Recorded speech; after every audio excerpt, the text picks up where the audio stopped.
Rahul, thank you very much. It's great to have you on the Frankly Speaking show today. Thank you very much indeed. It's been 10 years as an MP for you.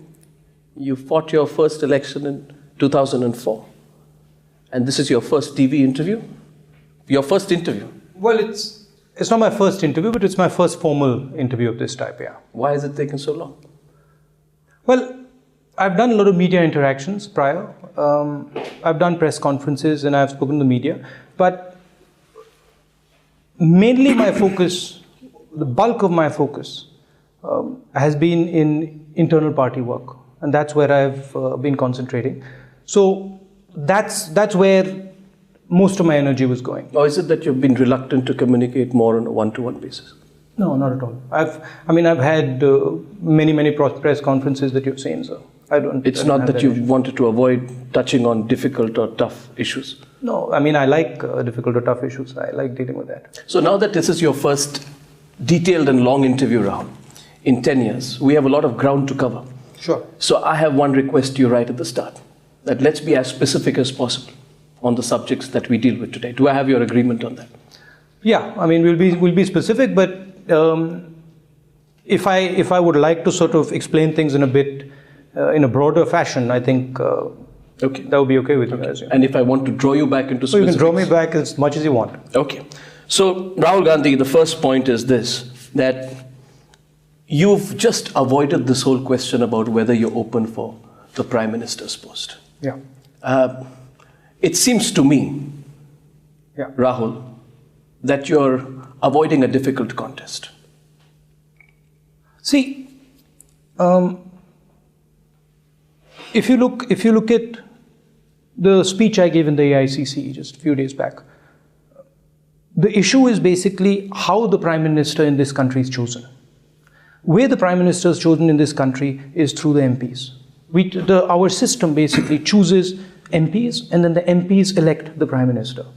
I said pretty clearly in my speech in AICC that if the Congress Party so chooses, and the Congress Party wants me to do anything for them, I'm happy to do that. It's respect for the process. In fact, announcing your Prime Minister prior to an election, announcing your Prime Minister without asking the members of Parliament, is not actually was written in the Constitution. You did that in 2009? No, we didn't. Of course you did. No. What we did in 2009 was that we had an incumbent Prime Minister.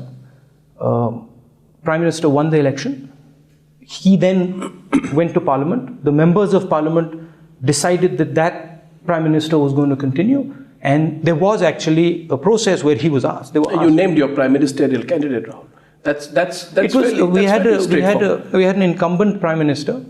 And there was no question of our changing him. See, Rahul, we can go up and down on this question. Yeah. The fact of the matter is this: who else will they choose? Who else will Congress MPs choose but Rahul Gandhi? That's up to them, right? But what one has to do, and I think this is central to what I keep saying, is democracy is about respect of processes. Democracy is about non-arbitrary decisions. Democracy is about spreading decisions. It's not about destroying processes. There is a process in the Constitution. That process says, and it's clearly written in the Constitution, it says, members of Parliament are to be elected by the population, and members of Parliament are to elect the Prime Minister. All I'm doing is respecting that process. Are you avoiding a direct face-off with Narendra Modi? Is there a fear of loss, Rahul? Because this election, frankly, is not looking very good for the Congress party from overall estimates. And the growing belief is that if Rahul Gandhi has not picked up the challenge officially, that means there is a fear of loss. He's avoiding a direct one-on-one battle with Mr. Narendra Modi. Rahul, you must answer that now. To understand that question, you have to understand a little bit about what Rahul Gandhi is and what Rahul Gandhi's circumstances have been. And if you delve into that, you'll get an answer to the question of what Rahul Gandhi is scared of and what he's not scared of. So the real question, right, is what I'm doing sitting here. You're a journalist. When you were small, you must have thought to yourself, I want to do something, right? You decided to become a journalist at some point. Why did you do that? You're asking me the I'm question. asking you the question. This is a conversation. Because I like and enjoy being a journalist. And because it is a professional challenge for me. My question to you is, Rahul. No, I'm going to answer the question. Are you avoiding a direct face-off with Narendra? I'm going to answer the question, but I just want to ask you, when you were young and you thought about being a journalist, what drove you? Once I decided to become a journalist, I cannot be half a journalist. Okay. Once you've decided to get into politics and you are leading your party effectively, you can't be leading your party by half. So I throw the question, Rahul, with respect back at you. And my question to you is, Narendra Modi is challenging you on a daily basis. So I'll answer. You're not answering the question I asked you, but I'll answer the question that will give you some insight into how Rahul Gandhi thinks. Okay, and for that I'll have to expand a little bit about my growing up, how I grew up, the circumstances I grew up in. What I saw when I was a child was my father, who was a pilot, and because of circumstances was thrown into the political system. And all I saw when I was small, after my grandmother died, was my father in constant combat with the system in India. And then I saw him die, actually, right? In my life, I've seen my grandmother die. I've seen my father die. I've seen my grandmother go to jail. And I've actually been through a tremendous amount of pain as a child, when these things happen to you. I mean, there's absolutely what I had to be scared of, I lost. There's absolutely nothing I'm scared of. I have an aim. I have a clear aim in my mind. And the aim is that I do not like what I see in Indian politics. It's something that is inside my heart. It's like when, in our mythology, when they talk about Arjun, he only sees one thing. He doesn't see anything else. You ask me about Mr. Modi, you ask me about anything, I only see one thing. And the thing I see is that the system in this country needs to change. I don't see anything. I'm blind to everything else. Okay? I'm blind because I saw people I loved being destroyed by this system. I'm blind because this system every day is unfair to our people. I asked you today, you come from Assam, and I'm sure that you also in your work feel the unfairness of this system. You're not going to answer my question, so we're not going to go there. But this system every day hurts people. Okay? And I felt the pain that the system can cause. I felt the pain with my father. I saw him every single day of his life. So the question of whether I'm afraid of losing an election, or whether I'm afraid of Mr. Modi, or whether I'm afraid of these things is, it's not, one second, it's not actually the point. What I want to do, I'm here basically for one thing. I see tremendous energy in this country. I see more energy in this country than I see in any other country. I see billions of youngsters. And I see that this energy is trapped. And this energy is trapped for a couple of things. And this energy is trapped... Can I draw you back to my question? Yeah. I will go into those areas, and I respect what you're telling me about your personal journey. It's not, Rahul, as if I lack empathy for what you're saying. Yeah. In fact, I'm sure many people do. But my question to you is, Narendra Modi calls you a Shehzada. Now let's be very specific, Rahul. Narendra Modi calls you a Shehzada. What is your view of Narendra Modi? A. B. Are you afraid of losing to Narendra Modi? Rahul, please answer my question as specifically as you can. What Rahul Gandhi wants to do is Rahul Gandhi and millions of youngsters in this country want to change the way the system in this country works. What Rahul Gandhi wants to do is empower the women in this country, wants to unleash the power of these women. We talk about being a superpower. You're avoiding my question. No, I'm not avoiding your question. My question to you is, what is the Congress Vice President's view of the BJP's prime ministerial candidate? I think we'll defeat the BJP in the next election. And what is your view of the BJP's prime ministerial candidate? The BJP has a prime ministerial candidate. The BJP believes in concentration of power in the hands of one person. I fundamentally disagree with that. I believe in democracy. I believe in opening up the system. I believe in the RTI. I believe in giving power to our people. We have fundamentally different philosophies. What is your view? Would you like to expound your views? The Prime Minister, your Prime Minister accuses Narendra Modi in his press conference of presiding over, and I quote, the mass massacre of innocent citizens on the street of Ahmedabad. Mr. Rahul Gandhi, my question to you is this. Do you agree with your Prime Minister when he says that? Well, I mean, what the Prime Minister is saying is a fact. I mean, Gujarat happened, people died. But the real issue, as far as I'm concerned... How do you accuse Mr. Narendra Modi of it? No, Gujarat happened, people died. The real issue at hand here... How is Mr. Modi responsible for it? He was Chief Minister when Gujarat happened. Well, the fact remains that Narendra Modi has been given a clean chit in the Gulbarg massacre case by the SIT and the court, Mr. Gandhi. My question to you is, can the Congress party sustain its attack on Mr. Narendra Modi on this issue when he has been given the clean chit by the courts in the Gujarat riots? The Congress party and the BJP have two completely different philosophies. Our attack on the BJP is based on the idea that this country needs to move forward democratically. It needs to push democracy deeper into the country. It needs to push democracy into the villages. It needs to give women democratic power. It needs to give youngsters democratic power. It is about opening the doors of the Congress party, about empowering the youth. How is Narendra Modi responsible for the Gujarat riots? When the courts have given him a clean chit, politically your party's tack is to criticize Narendra Modi and draw him into the Gujarat riots. Our political party is fighting an ideological battle against the BJP. And let me draw out the two pillars. Our party believes that women should be empowered, that democracy should go to every house, that the RTI, the Narega paradigm should be further expanded. The BJP believes that power should be extremely concentrated in this country. Few people should run this country. And the large mass of people in this country should have no voice. But specifically speaking, how is Narendra Modi? Your party criticized him for the 2002 Gujarat riots. How can you do that when he has been given a clean chit in the Gulbarg massacre by the SIT and the court? It was challenged in the court. The court upheld the SIT findings, and therefore, legally speaking, Mr. Rahul Gandhi, you cannot draw Narendra Modi into the Gujarat riots, implicate him personally. Do you believe that strategy of your party is fundamentally wrong? The strategy of my party is very simple.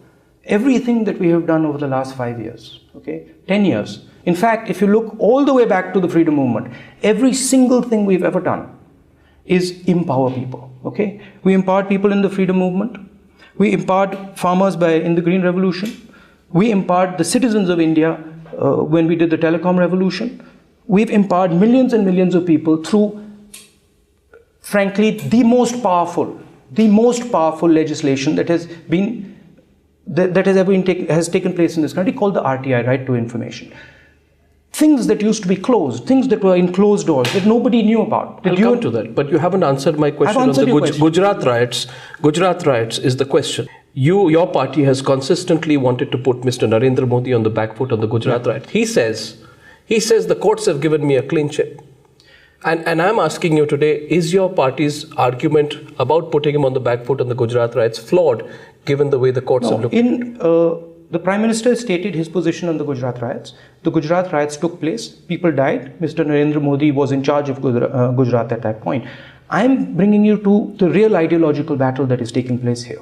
The real ideological battle that is taking place here, and the one we are going to win, and that has always been won in this country, is the battle of empowering people in this country. Of course, there is your point about the Gujarat riots, and it is very important that people who have taken part in this type of thing are brought to book. But the real issue at hand here is empowering the women of this country, giving them true power. We talk about superpower. We talk about superpower, India being a superpower. We can only be half a superpower if our women are not empowered, right? What I want to do going forward is basically focus on three things. Focus on empowering our people, truly empowering our people, giving them democratic rights within the political party. I want youngsters who come in and really, really push democracy in the party. I want to empower them, and I want to make India, together with everybody, taking everybody together, I want to put India on the manufacturing map. I want to make this the center of manufacturing in the world. I want to make this place at least as much as a manufacturing power as China is. You say that Narendra Modi was chief minister during the Gujarat riots. The BJP was in power. The BJP was as much in power in Gujarat during the riots, right, as Akhilesh is in power in Uttar Pradesh, or for that matter, as the Congress party was in power when the 1984 anti-Sikh riots happened. Now, let me quote. You spoke in one of your speeches of the anger of your grandmother's death. I think it was on the campaign trail in Rajasthan. You spoke about knowing the people who killed her. And you spoke about anger and managing your own anger and quelling your own anger and drawing it into strength elsewhere. Now that speech of yours became a subject of controversy with Narendra Modi posing a series of questions to you in 84. And he said the following, and I want to quote him, and I want your categorical and specific response. He says, he's crying for the assassination of his grandmother. But has he shed tears for those killed in the 1984 riots? I want to ask the Shehzada, and you remember, Mr. Gandhi, he's constantly deriding you by calling you a Shehzada, whether your party killed Sikhs in anger when your grandmother died. So following from this, I have two questions. My first question is, do you acknowledge the role of congressmen in the 1984 riots? B, will you apologize for the riots as your party demands an apology from Modi for the Gujarat riots? Well, two things. In 1977, when my grandmother lost the election, we went and lived in 12 building Crescent. And the people who came with my grandmother, those people who stood by my grandmother, were Sikhs. Pretty much everybody had deserted my grandmother, but the Sikhs were standing with my grandmother. Okay, I think the Sikhs are probably one of the most industrious people in this country. I admire them. We have a prime minister who's a Sikh. See, I don't have the same world view as my opposition. What those two people did to my grandmother, right, was two individuals. I don't turn around and take my anger, which existed then, frankly doesn't exist now, and brush it onto an entire community. That's just not me. No, I'm sure you don't. But my question was, do you acknowledge the role of congressmen in the 1984 riots? Because there must be justice. Mr. Gandhi, there has to be finality. The Gujarat riots cases have moved forward and many people have got justice. If I just compare that to the 1984 riots, you can look at the status and case history of what happened with Sajjan Kumar, Jagdish Titler, HKL Bhagat, Dharamdas Shastri. And the one story which you hear there is that the cases are endless. They go on for the longest period of time. I'm asking you again, Mr. Gandhi, before you seek an apology from Modi, would you apologize for the 1984 riots? So, would that be something you consider? I do not take my anger, which existed, on two individuals who did something evil and wrong, and overlay it on millions of people. I think that's criminal, okay? Did the Sikh riots take place in Delhi? Absolutely. Were they completely wrong? Absolutely. Were congressmen involved? Did innocent people die? Absolutely. Were congressmen involved? Some congressmen probably were involved. But has justice been delivered to them? There is a legal process through which they have gone. You admit some congressmen were probably involved? Some congressmen have been punished for it. In that case, why don't you apologize for the 1984 riots? No, so I'm the congressmen who you are talking about are still fighting their cases. And in 2009, if I'm not mistaken, Jagdish Titler, Mr. Rahul Gandhi, was going to get nominated as a Congress candidate. It was only following the media furor that his nomination was taken back. Mr. Gandhi, I'm asking you this question with all seriousness. Do you feel that congressmen were involved? And two, do you believe that you personally, if you apologize for the riots, there will be a finality? The fact of the matter is that innocent people died in 1984. And innocent people dying is a horrible thing and should not happen, okay? The difference between Gujarat and 1984 was that the government of Gujarat was involved in the riots. The government. How do you say that? I mean, the chief minister of Gujarat has been given the clean sheet by the courts. the difference between the 84 riots and the riots in Gujarat was that in 1984, the government was trying to stop the riots. I remember, I was a child then, I remember that the government was doing everything it could to stop the riots. In Gujarat, the opposite was the case. The government in Gujarat was actually abetting and pushing the riots further. So there's a huge difference between the two things. Saying that innocent people dying is absolutely wrong.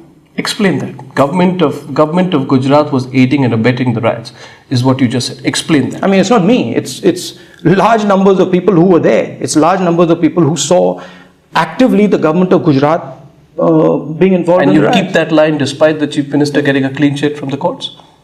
I mean, people saw it. I'm not the person who saw it. Your colleagues saw it. Your colleagues told me.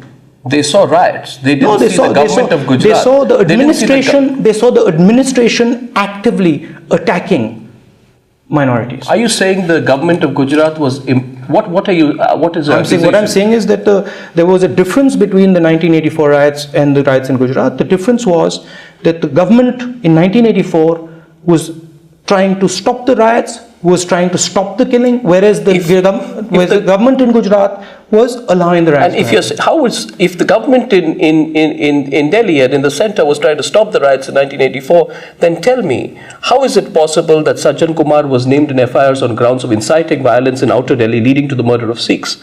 The status of the case is known. How is Jagdish Tytler accused of inciting the mob at Pul Bangash leading to murder and rioting in the area? How is the late HKL Bhagat accused of inciting violence? And you know that appeal in the Delhi High Court was closed after his death. How did these Congress leaders do what they did allegedly if the government was so strongly and proactively acting? There's a process, there's a legal process, and that process is on. There was an SIT finding. It was challenged by Zakia Jafri. It went up there and the courts upheld what the SIT found. Are you questioning the wisdom of the courts, Mr.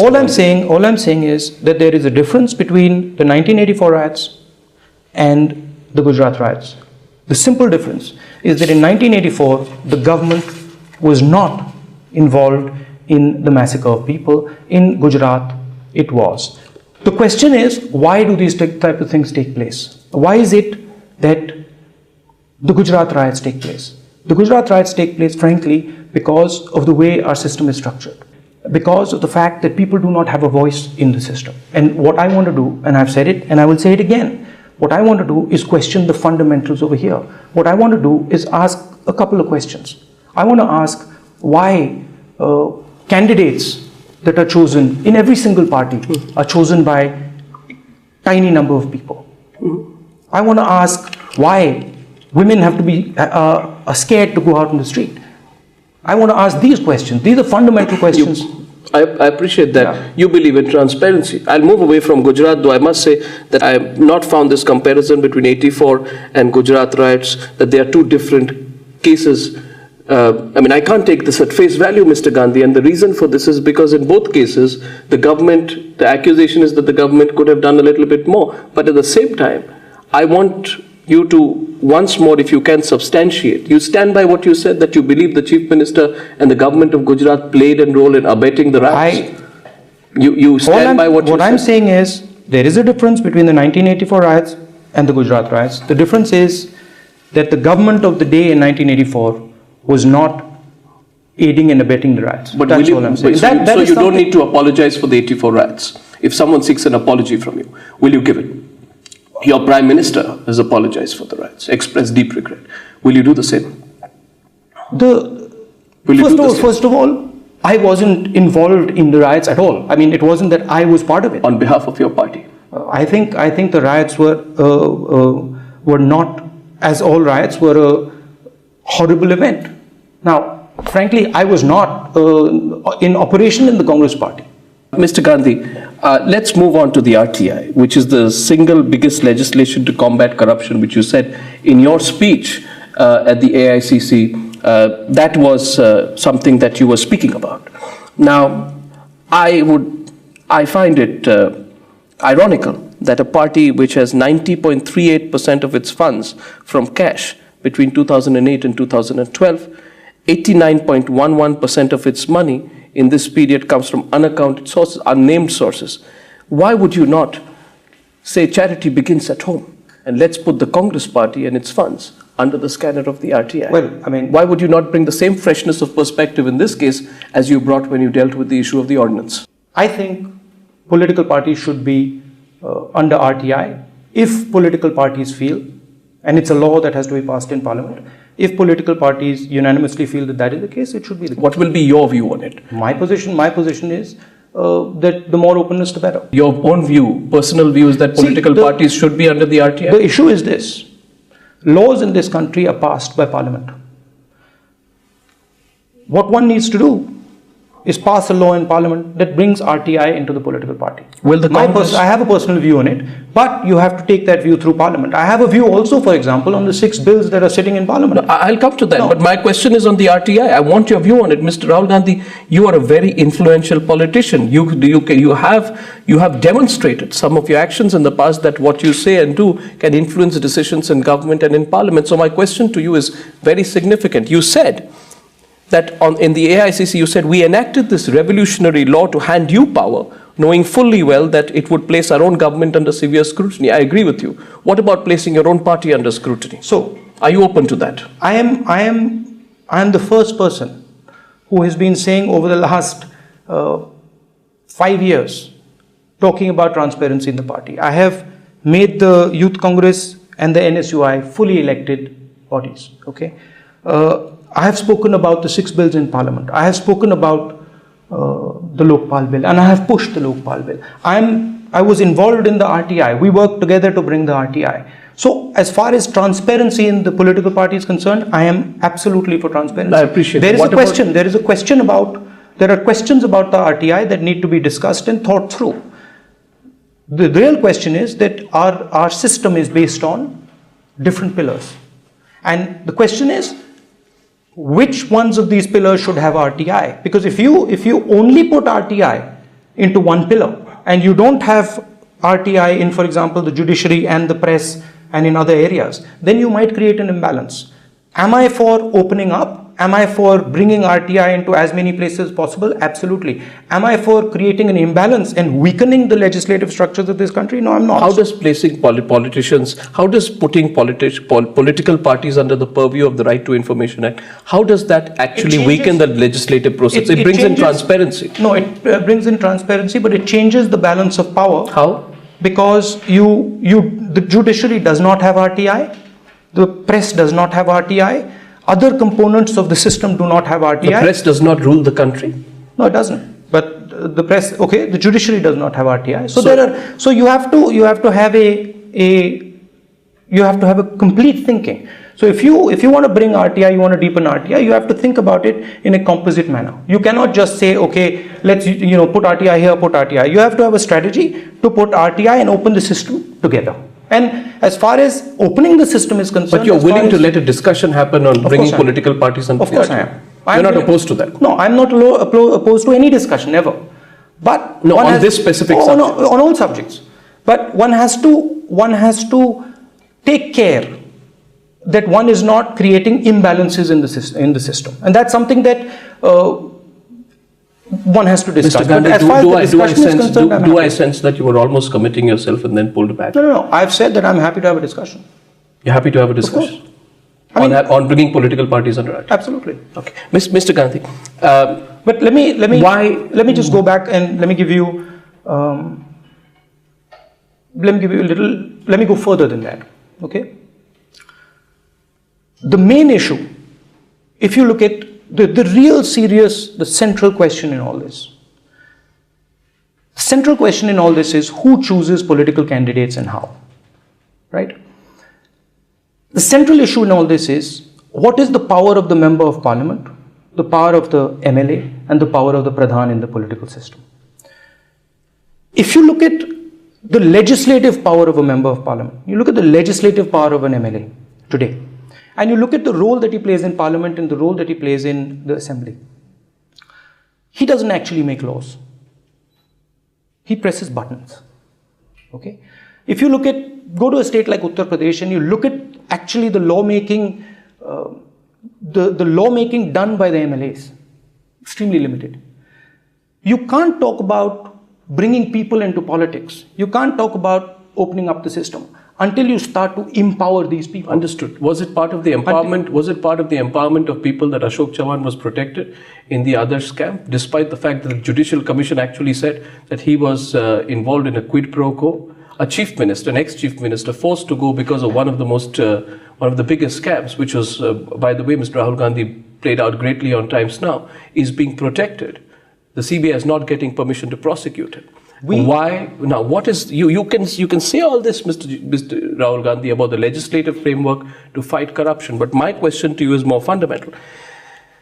You have not shown the political will to use your tremendous influence to ensure that Ashok Chavan faces justice. You said a little bit and you moved back. Why are you still protecting Ashok Chavan? I'm sorry, the Congress party, wherever we have had issues of corruption, we have taken action on every front. No. We are the ones who brought the RTI, which is the single biggest weapon against corruption, and we got it ourselves.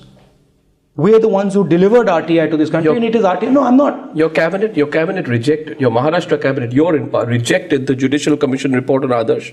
Right. You made it, and after that, the governor refused to give prosecution to go against Ashok Chavan. 1 minute, sir. None of this was part of the empowerment of the people. You said you're not for it. After that, in some kind of tardy, if I may say so, partial acceptance of the report, the bureaucrats are blamed, and each and every politician, including Mr. Ashok Chavan, gets away. I want to ask you, Mr. Rahul Gandhi, you said you will not compromise. You will not make small compromises. How big a compromise was it for you to continue to protect Ashok Chavan? Why are you protecting Ashok Chavan? I made my position on Mr. Ashok Chauhan absolutely clear. I made it in front of a press conference. I made it absolutely clear exactly what I thought about that issue. Let me go back again to the issue at hand. The issue at hand is bringing in youngsters into the political system, opening the doors. The chief minister sort of did a partial acceptance, which basically means bureaucrats are faulted in the report. They are penalized. Indicted politicians get away. Mr. Rahul Gandhi, I'm asking you this because you've come up on the issue. Do you have the political conviction to push this through? What will you say to the people watching the interview today who will say, you know what, you said it, but you're not taking responsibility. The man still gets away scot-free. Why should a bureaucrat be punished and a Congress politician be let go? What I will say is that in the Congress party, anybody who does any act of corruption will be taken up and punished. What about Ashok Chavan? Every single person. Okay. But he's got what I will say is that there are 6 bills in Parliament that are sitting there. Bring them in, pass them. But your words are not matching your actions, Mr. Rahul Gandhi. You are saying it, but yet the politicians, they all got away scot-free, including not just Ashok Chavan. There are several other NCP ministers, all of whom tried to interfere and meddle in the process. They used the name of Kargil, Mr. Rahul Gandhi, to give themselves private profit. If you say this and you have the conviction, why are you not following it through?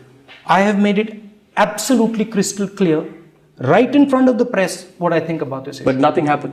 What do you mean nothing happened? Ashok Chavan Ashok Chavan faces absolutely no action. Not. What all I'm saying is that anybody, regardless of who he is, if there is any corruption done by any Congress person, we will take action. Would you like to see Ashok Chavan facing action? We have punished our own ministers. We have put the most powerful bills in the Parliament House. Please get those bills passed. That's what I tell the opposition. I'm giving you 2 examples. One ex-chief minister, one a present chief minister, Veerbhadra Singh. My question to you is, we have papers which have shown that a chief minister takes money from a company which his government does business with, and he takes money, large amounts of money are put in, and then he says, I just took the money as a personal loan because I wanted to do renovations in my palace. My question is, Mr. Rahul Gandhi, and this is really fundamental because you have taken a position of corruption of late. Do you think it is appropriate for another chief minister of a state to be deciding on a fate of a company that he is revealed to have close links with, and by not speaking on it, because you've not spoken on it, aren't you missing on yet another opportunity to address the issue of corruption head-on? Veerbhadra Singh. As far as any corruption done, there is a legal process, and that legal process should be followed and concluded. As far as my personal view is concerned, anybody who is corrupt should be brought to book. Okay? Was the legal process completed when A. Raja was asked to leave the cabinet? We took actions on the DMK ministers. But was the legal process completed when Mr. Kalmadi was asked to leave as Secretary of the Congress Parliamentary Committee? We took action on the corrupt ministers. We have passed a bill in Parliament, the Lokpal bill, the most powerful thing. We have got you RTI, and we've got 6 bills sitting in Parliament House. We have to change the way the system works. We are always talking about peripheral things. We are never talking about the core reason the system is corrupt. The core reason the system is corrupt is because there is too much concentration of power in the system, and people on the peripheries do not have power. The people on the streets do not have power. And the reason that happens is because our political system, our political parties are shut. We need to open the door of the political parties. We need to carry out more legislation like RTI, and we need to change the system. Are you open to taking action on Ashok Chavan and Veerbhadra Singh? Have you seen the papers yourself? Will you examine it, Mr. Gandhi? Look. Will you examine it? Anybody who is corrupt should be punished. I am not a judge. So if there is a legal process and there is a result of the legal process, absolutely they should be punished. Yes. I'm not a person who... There's no case being followed up on Veerbhadra Singh. Yeah. There's no case being followed up. I know that, but I'm saying that it is not my job. Is where I see issues of corruption arising, to take action. But that's what I do. But Mr. Gandhi, now you see, the other question is, should you have spoken up much earlier? You know, you didn't. Everyone wants to know today. Why didn't you speak up during 2G? Why didn't you speak up during Colgate? Why didn't you speak up? I think it was June 2010 that Times Now broke the CWG scam and Railgate. You could have spoken up, and you can't take the defense that you were not very actively there. I'm sorry. You have been, for some time, effectively been in charge of the 2014 re-election campaign. My position was that I report to the Prime Minister. Whatever I had conversations with the Prime Minister, whatever I felt about these issues, I made it abundantly clear to the Prime Minister. I was involved in the legislation, RTI legislation, and now I have helped pass the Lokpal bill. I'd bring you back. The real issue here is participation of people in politics. It is bringing youngsters into the political system. It is opening out the political system. That's where nobody wants to talk. Everybody is perfectly happy with 500 people running the entire system in India.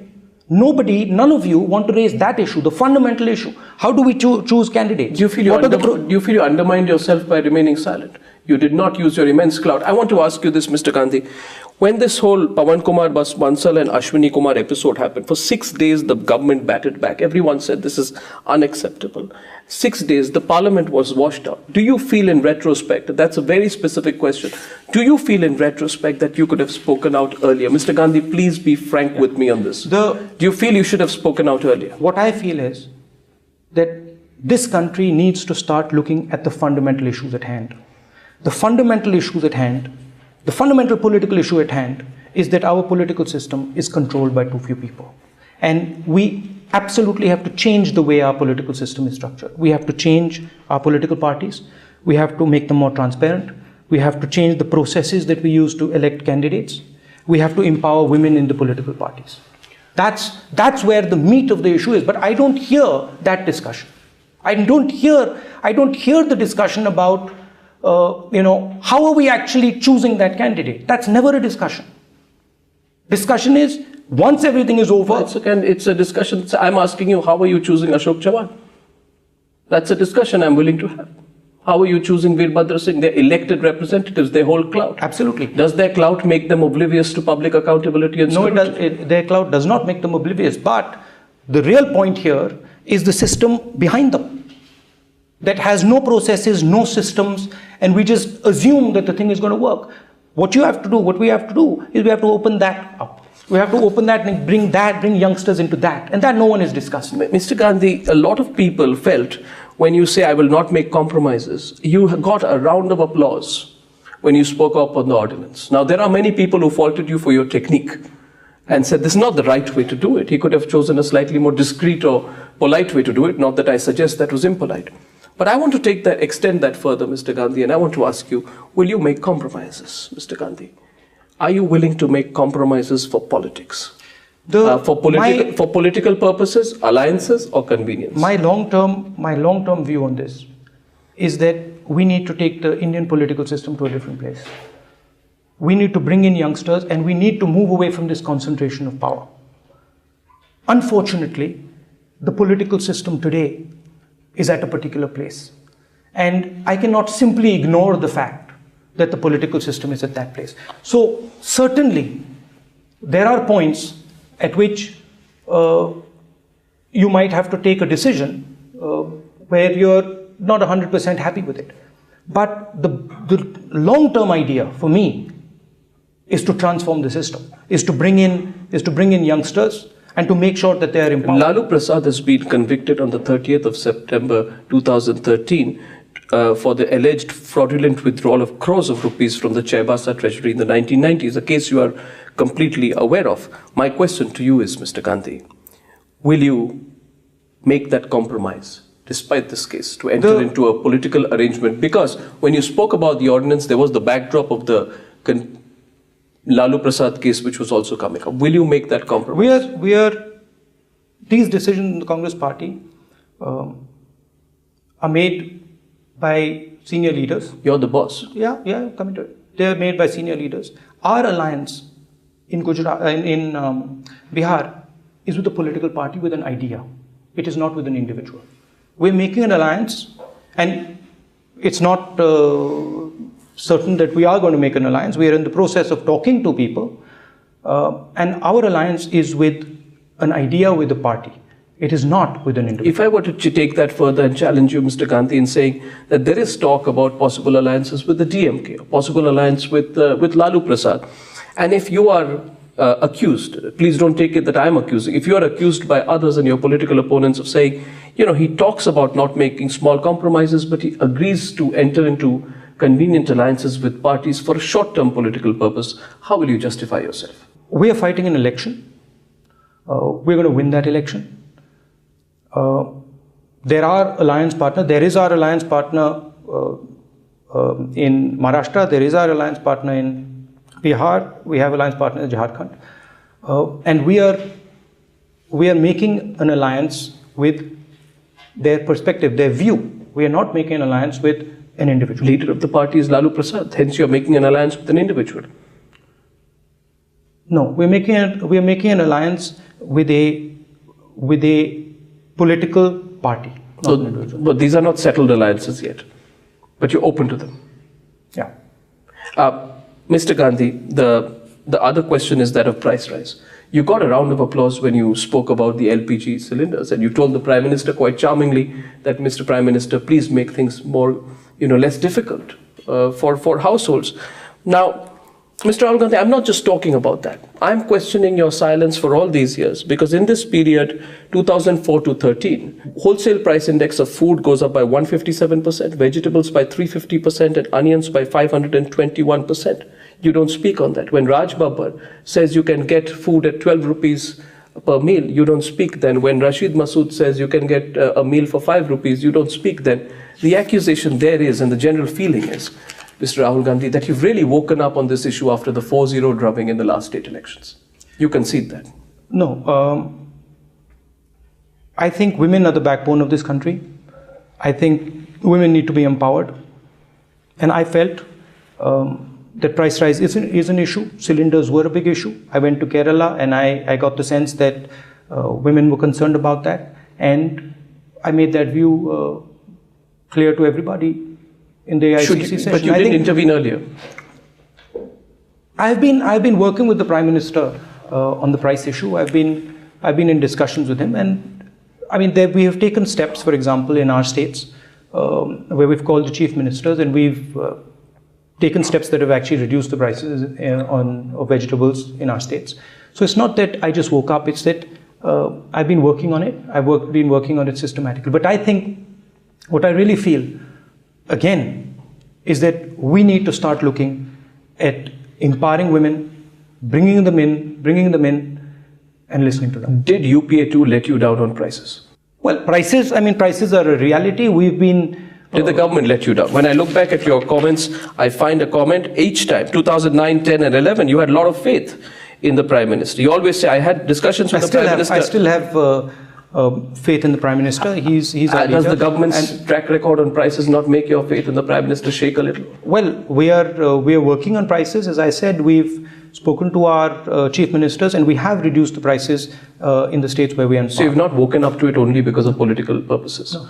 You're not using it right now only for political purposes.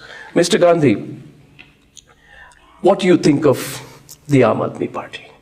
And why are your views constantly shifting on the Aam Aadmi Party? On the 8th of December, after the loss, you came out, quite candidly spoke about traditional, non-traditional parties being those who have involved a lot of people. Suddenly, I find that now you seem to be overcritical of the Aam Aadmi Party. I presume you were talking of them when you said that there are people who can give haircuts to the bald. Were you referring to them, talking of parties who overmarket themselves? Which party were you talking of? The work that I've done in the Congress Party, the work that I've done in the Youth Congress, and the work that I'm going to do in the future is about bringing youngsters into this party, strengthening processes, strengthening candidate selection processes, strengthening policy processes. Okay, I made a comment about the Aam Aadmi Party where I said there is something that we can learn from them. Yes. And what I felt we could learn from them is that they reached out to people in a particular way that was good. There are things that I don't think we should take away from them. I think we have fundamental strengths in the Congress Party, and it's something that we've been working on for 3 or 4 years now. And the real power of the Congress Party is the depth of our organization. And you can't actually make change, frankly, by destroying things. I understand, but in a recent interview, Mr. Chidambaram said he felt the decision to provide support to the Aam Aadmi Party was unnecessary and that the opinion was divided on this within the Congress Party. Having seen what you have in the recent days and the chaos that has followed in Delhi over the last few days, do you agree with that view? Do you also feel, in retrospect, Mr. Gandhi, that support to the Aam Aadmi Party may have been something you shouldn't have done? Please be candid and frank with me on this. No, I think as far as I'm concerned, the Aam Aadmi Party won an election in Delhi, and we thought that we would assist them. They got less seats than the BJP? Yeah, we thought we would assist them because our party felt we should give them a chance to prove themselves. And one can see what they're doing. One can see exactly how much they've proved themselves. What is your view on Arvind Kejriwal? He's a leader of an opposition party, like many others. What we have to do as a Congress Party, and again, in front of us, we have an election. What we have to do in the Congress Party is basically 3 things. One is we have to transform ourselves. We have to bring in youngsters. We have to give them space. 2 is we have to look at manufacturing. We have to look at how we can set up. We've already set up the corridors, north, south, east, west.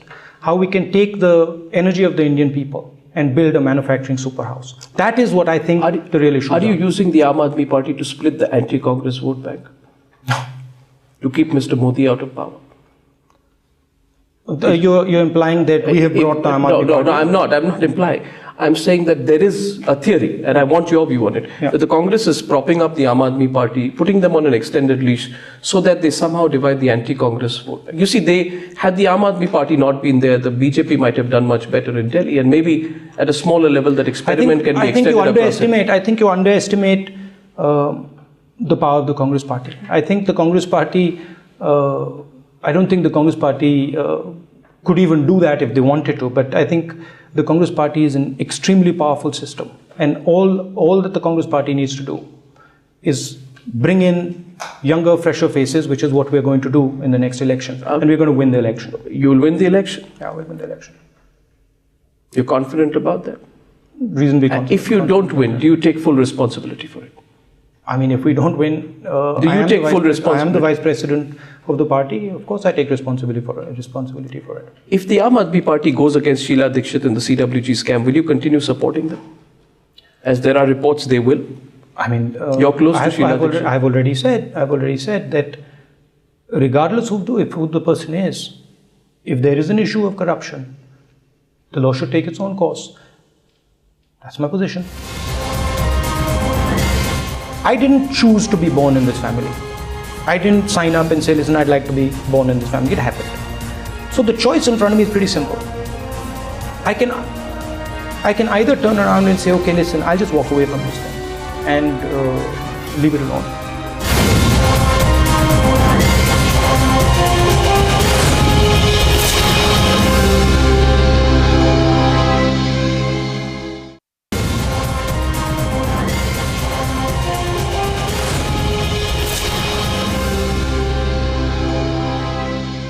Mr. Rahul Gandhi, I now want to understand a little bit on your personal side. My first question is that you have faced a lot of criticism. How do you handle criticism, Mr. Rahul Gandhi? People say, and I'm only putting this out, I want to understand you. Everyone says this about you. He has his heart in the right place. But is he a vote catcher? They pull out all the recent state elections, Uttar Pradesh, Delhi, Rajasthan, Madhya Pradesh and Chhattisgarh. They say he has not, despite playing an active role, achieved considerable electoral success. They're questioning your vote-winning ability. What would you say to them, Mr. Gandhi? I'd say that when we win an election, when we won Uttarakhand, when we won Himachal, when we won Karnataka, I'm not involved. When we lose an election, I'm the cause of it. But once again, I think what the Congress party needs to do is actually tap its potential. What the Congress party needs to do is change the way its organization is structured and look at changing the way the politics in this country is structured. That's, I think, where we should head. Questions about whether we have supported AAP or not supported AAP, I mean, frankly, that's it's a ridiculous notion. Why is it you have supported the Aam Aadmi Party? That we would construct the Aam Aadmi Party. I mean, you'd support them. You'd give them a lease of life so that they divide the anti-Congress vote. That describes huge power to the Congress Party. I think the Congress Party's strength comes when we open ourselves out, when we bring in new people, and that's historically been the case. And that's what I want to do. Mr. Rahul Gandhi, why do you keep invoking your family name? I have seen you refer to your, with respect, to your father and your grandmother especially, repeatedly. Now, Mr. Gandhi, some would say that you should be careful of doing that because, when you invoke your family and its achievements from the Congress, you can be accused of touting your family's background for your own political career. That's one. The second would be you would be re-entrenching yourself in the role of a dynast at a time when being a dynast is not seen to be a good thing. Yeah. And do you agree? Why do you therefore keep invoking the family name? And I don't actually keep invoking my family name. I have mentioned my family name once or twice, and then people report that. The real issue is, I didn't choose to be born in this family. I didn't sign up and say, listen, I'd like to be born in this family. It happened. So the choice in front of me is pretty simple. I can either turn around and say, okay, listen, I'll just walk away from this thing and leave it alone. Or I can say, I can try and improve something. Pretty much every single thing I have done in my political career has been to open the system, has been to bring in youngsters, has been to democratize. I am absolutely against the concept of dynasty. Anybody who knows me knows that, understands that, right? But you're not going to wish away dynasty in a closed system. You have to open the system. Dynasty or children of politicians becoming powerful happens in the BJP, it happens in the DMK, it happens in the SP, it happens in the Congress Party. It happens everywhere. Then how are you different? You got to go into why it's happening. It's happening because dynasties are allowed to proliferate. It's because a Scindia's son is a minister, a Deora's son is a minister, a pilot's son is a minister, a prime minister's son is the Congress vice president. That's dynasty. Change is not happening at the top, Mr. Gandhi. You want change at the bottom. There are people out there who are saying, we want change at the top. Yeah. We want change at the top. The reason children of politicians keep getting repositioned is because the system is closed. You're not going to change that without opening the system. You're not going to open the system without having processes. The system is not going to open just by waving a wand like that and saying, abracadabra, let's open the system. It is going to take time, it is going to take effort, it is going to take structure. That is the work I do. That is the work I spend a whole bunch of my time doing. That is the revolutionary work I've done in the IYC and the NSUAC. That is the work that we are doing when we talk about an open manifesto. That is the work that we are doing when we talk about 15 parliamentary seats being chosen by... Only 15? Absolutely, because one needs to set up the systems. If I was to suddenly launch into 546 seats being directly elected by people, the system would explode.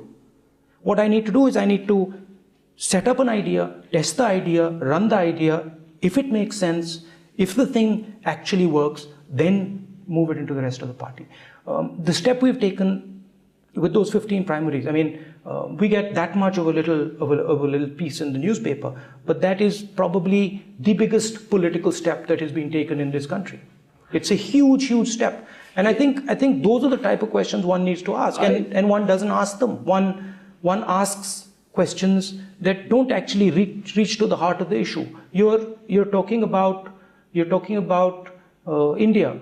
We've had a 1 hour conversation here. You haven't asked me one question of how we are going to actually build this country, how we're going to take this country forward. You haven't asked me one question on how we're going to empower our people. You haven't asked me one question on what we're going to do for youngsters. You're not interested in that. That's wrong, Mr. Gandhi. No. If I was to know that, I'd hear a Rahul Gandhi speech. But this is not a Rahul Gandhi speech, this is a Rahul Gandhi interview. My question was again, and I draw you back, Mr. Gandhi, I see that you have this knack of trying to throw the question back at me.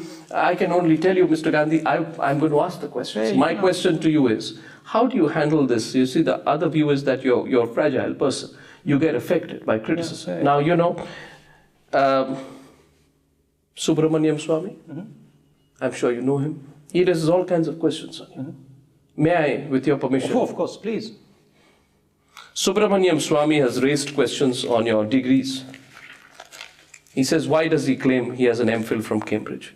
Cambridge has no record of his thesis. You cannot get an MPhil without a thesis. He says, yes, he went to Harvard. When Rajiv Gandhi was Prime Minister, somebody, and I won't name, gave $11 million to Harvard Medical School. Donors quota, Harvard has this quota. Once you enter, in 3 months, Harvard said to him, we don't think you belong here. So he dropped out. He's questioned both your degrees. I want you today. Were you in Cambridge? I was at Oxford. You were at Oxford. Did you spend some time at Cambridge? I was a fellow, visiting fellow at Cambridge for a while. Okay. So, where were you in Cambridge? At Sydney Sussex College. So I was at Trinity in Cambridge. I spent a year there, I did my MPhil there. Now, I want your response to What's the response? I mean, I want your response to Subramaniam. How do you deal with this? You want me to show you my degree? I can show you my degree. No, would you feel like showing him your degree? He's probably seen my degree.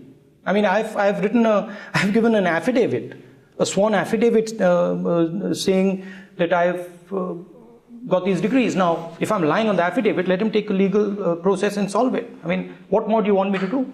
You challenge him. Why should I challenge him? Why should I challenge? He's attacking you personally. He's attacked my family for 40 years. Why should I challenge him? I mean, Does it affect you, Mr. Gandhi? Does it affect you? When you are attacked at a personal level, does it affect you? And how do you choose not to respond? How do you bury your head in the sand and say, this is not happening, it's happening to you? You are being criticized. I respond. You see, I respond by understanding why I'm being attacked. I'm being attacked because I'm doing things that are dangerous to the system. I'm being attacked because I'm asking questions that are dangerous to the system. And I'm not asking superficial questions. I'm not asking, questions over here. I'm asking questions over there. And everybody understands that this fellow here is not a superficial little chap who just talks.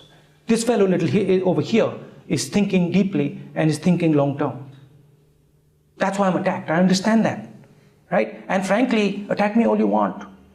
Beat me to death. It's not going to stop me. I'm going to keep doing it. And I'm going to ask the questions that are relevant. And you know what? I've got 1,000 people in the Congress Party, 2,000 people in the Congress Party, youngsters who are working on this stuff. They're not letting go. And I'm proud of them. They're not letting go. It doesn't matter. Keep throwing stones at us. That's the point. The point is that the people who are attacked in this system, the people who are actually attacked, are the people who are fighting the system. You understand that? They're not the people who sit and ask the superficial questions. They're the ones who are actually saying, listen, let's do something about this system. They're the ones who are actually going deep into the processes, understanding that this is the crux of it. And the crux of it, Arnab, I've told you, the crux of it is how we choose candidates. The crux of it is how we make policy. That's the crux of it. The thing is, you don't like discussing it. You like discussing stuff, that's really doesn't go to the core, And I'm a serious politician. I'm not somebody, who is here to, get power or make money or something. I'm somebody who's here, who's seen what the system does to people. I've seen, and I can give you example after example after example after example in my mind. And I'm not going to fight a superficial battle. I just am not. It's not interesting to me. I'm going to fight a battle. I'm going to fight a deep battle. And I'm going to take the youngsters in this country. I'm going to line them up and I'm going to take the system on. Don't forget that. You don't have thick skin, Mr. Rahul Gandhi. Politicians need to have thick skin. And Mr. Gandhi, can I say if I don't have a thick skin right now, it'll get thick. Can I tell you one thing? I'll tell you one thing, Mr. Gandhi. Yeah, say you're a serious politician. I assure you, Mr. Gandhi, I'm a very serious journalist. And therefore, when I interview Rahul Gandhi, his first interview in 10 years, it's my responsibility to ask you specific questions. I'm glad you're taking them. My next question to you, and I have only 2 left, Mr. Gandhi. How much have you been affected by your defeats? And when we see, for example, the visuals of you and Priyanka holding you in after the UP election loss, that picture, almost in a protective manner that Priyanka is holding you and you're walking away, you tell me what's happening in your mind out there. Do you feel overwhelmed by loss, by defeat, because you've had quite a few of late? How have you dealt with it? It all depends on what you're trying to do, right? I told you that I'm here because I want to help use the energy of this country. I want to make this country powerful. I want to project the ideas of this country. To do that, I think there are basically 3 things that one needs to do. One is changing the way we do politics here. Getting away from superficialities, getting away from the small issues and moving deeper into the issues, right?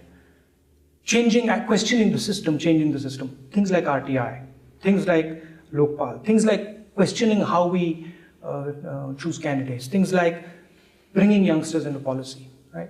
The second is empowering the women of this country. Really bringing them into the system, really pushing them forward. And the third is using the energy of the youth of this country. Bringing them the type of jobs that they need. This stuff is not done in 5 minutes. This stuff is frankly not done in these type of discussions. This stuff is done with concentrated thinking, with long-term work, and frankly, it's difficult work, it's painful work, okay?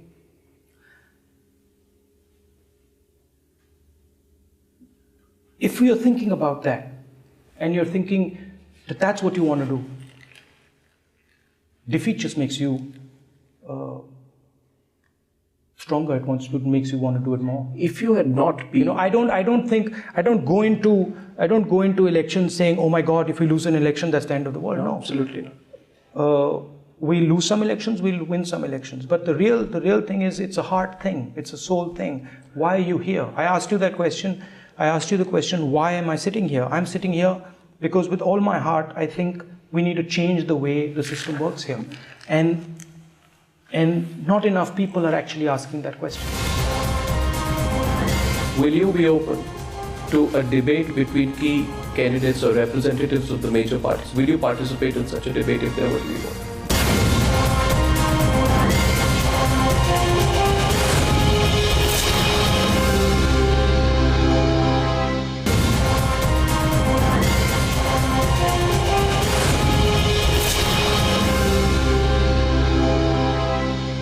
Mr. Gandhi, my last question to you in the course of this interaction is this. Your father was forced into politics by circumstances.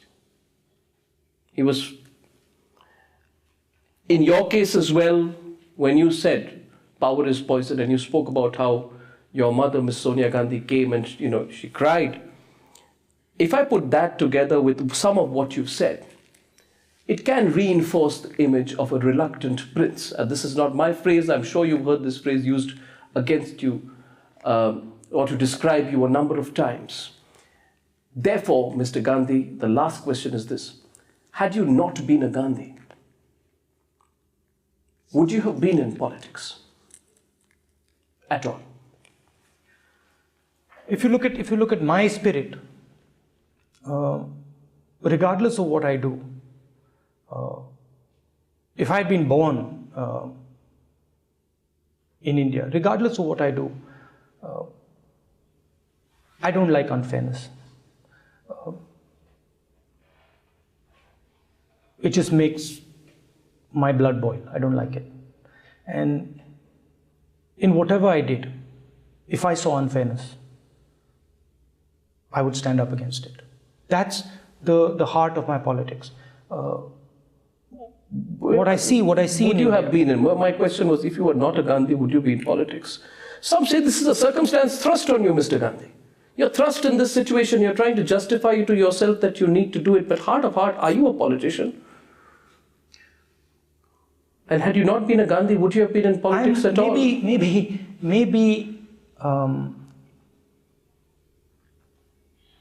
you find me strange because... No, I don't find you strange. Well, you sort of implied that, but maybe you find me... I look like an anomaly in the environment I'm in. Maybe that's what you're saying. And frankly, in a lot of ways, I am an anomaly in the environment I'm in. The power is poison remark. Yes.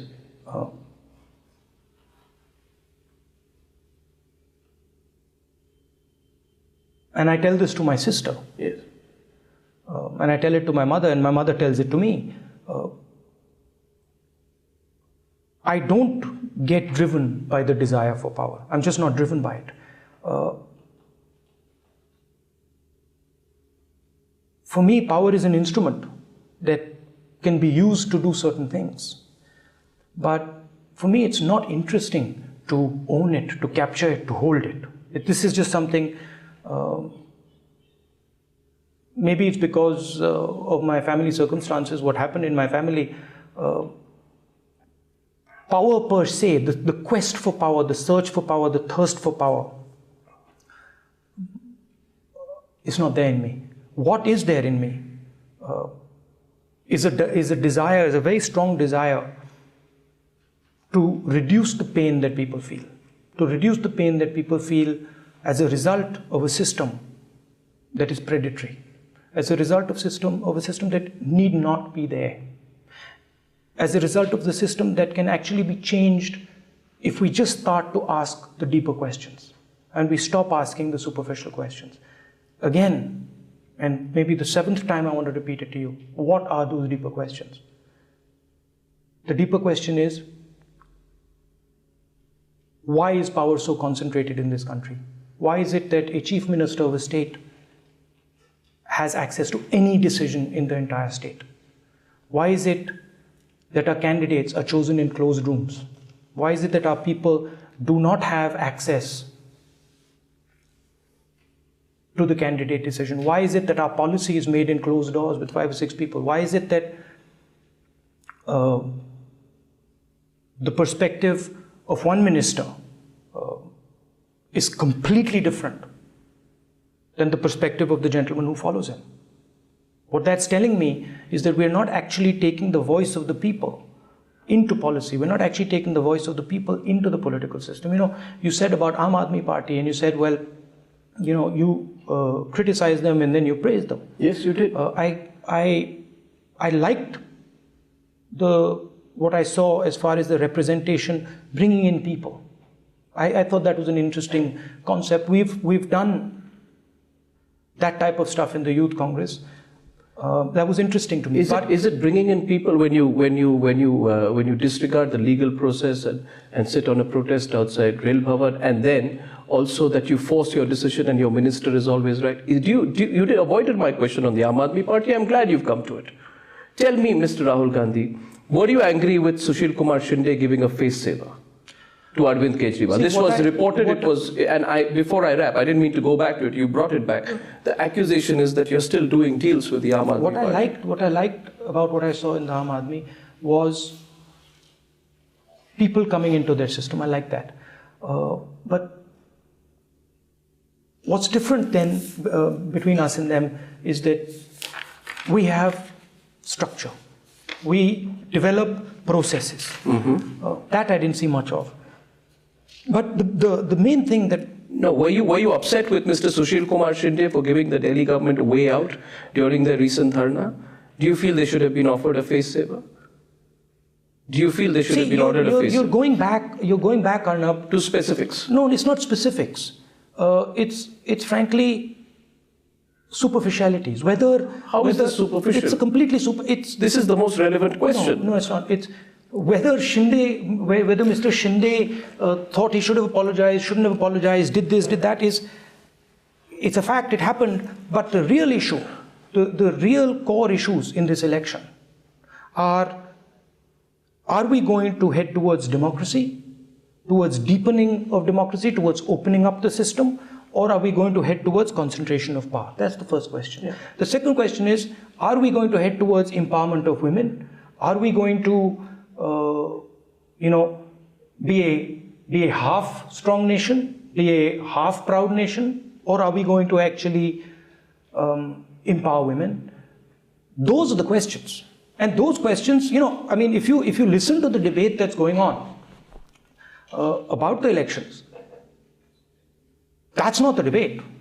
There's nothing in the debate about how we're going to move forward on the RTI paradigm, how we're going to move forward on the corruption paradigm. There's nothing in the debate about funding of political parties. There's nothing in the debate about how we are going to choose candidates. There's nothing in the debate about how policy should be made. These are fundamental things. These are the things that actually have an impact. But you're avoiding the debate. Will you have a debate with Narendra Modi if he agrees to a debate on any of these issues?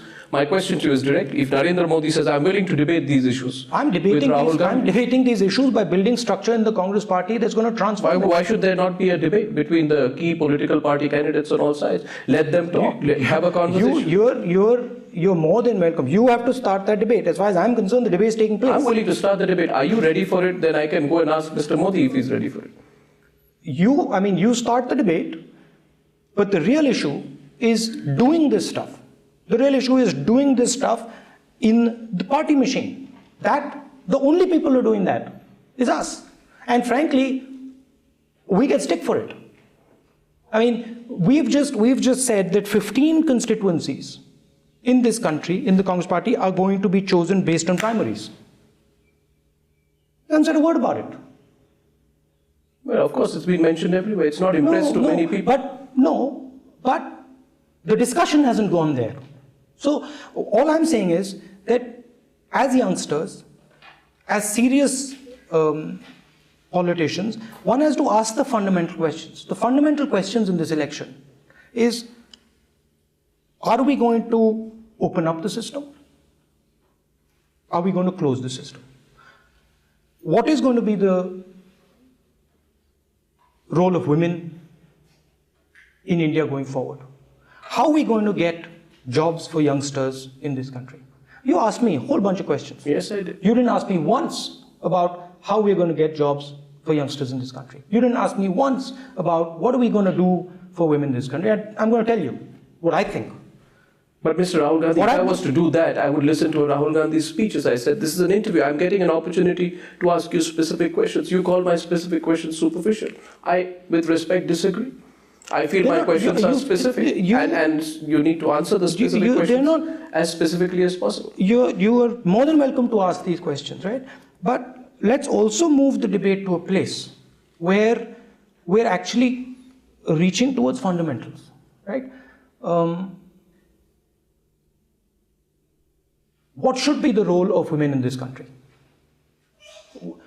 How can we enhance their role? How do we bring jobs to millions of people? Now, for example, every single person who comes to me from abroad,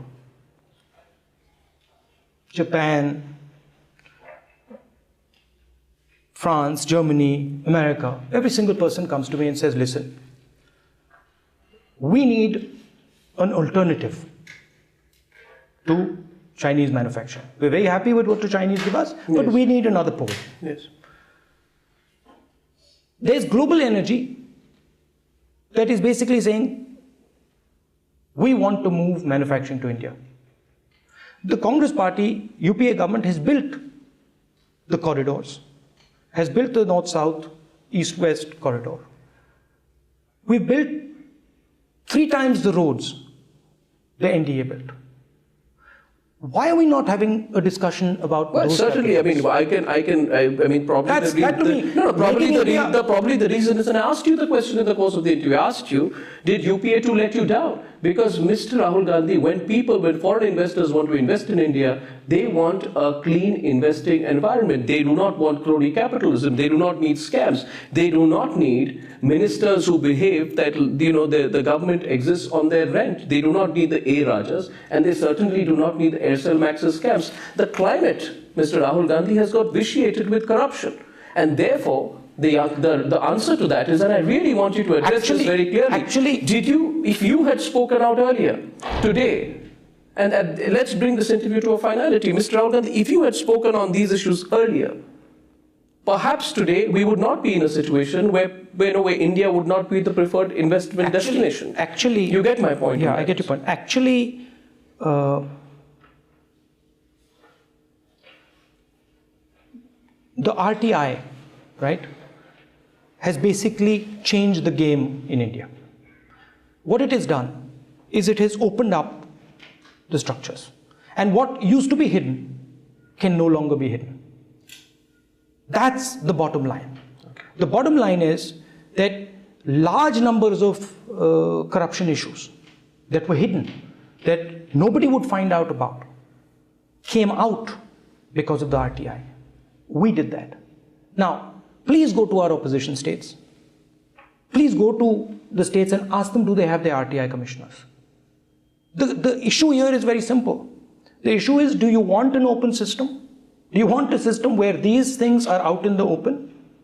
Or do you want a closed system where these things are hidden? I think we should have a debate, Mr. No, I think we should have a debate on this. The debate is taking place right now. The debate has to take place between the individuals. My final question, Mr. Gandhi, will you be open to a debate between key candidates or representatives of the major parties? Will you participate in such a debate if there were to be one? There is a national debate taking place right now. Okay? The national debate that is taking place right now is the following. There is the Congress party that believes in openness, that believes in RTI, that believes in Panchayati Raj, that believes in giving people power. And there is our opposition that believes in concentrating power. That's the debate that's taking place. That's what the election's about. We fundamentally believe, and the Congress party has always believed, that this country has to be run by its people. Can you take back this election? Have you lost the election before it's begun? Most of the surveys are saying the Congress party will be reduced to its lowest ever tally. What would you say to that, Mr. Gandhi? This country has always been run successfully when large numbers of people were involved in its decision making. If you look at when this country has done well, it has done well when we've involved. You know what Modi says to that? Modi says, you gave them 60 years, you give me 60 months. I want you to respond to that before. He says, you gave the Congress party 60 years, you give me 60 months. He said that in UP when he spoke in Gorakhpur recently. I want your response to that. My response is that over the last 10 years, we gave the fastest economic growth this country's ever had. My response is that we did more for opening up the system in this country than any government before us. My response is that we have completely changed the paradigm with our rights-based development model.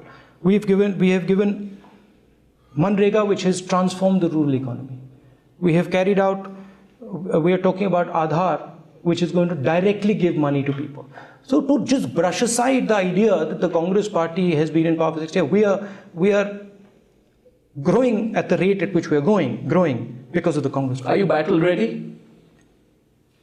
Battle ready, of course. We're going to win. Mr. Rahul Gandhi, thank you very much for talking to me and for taking specific questions from me. Thank you. On Frankly Speaking. Thank you.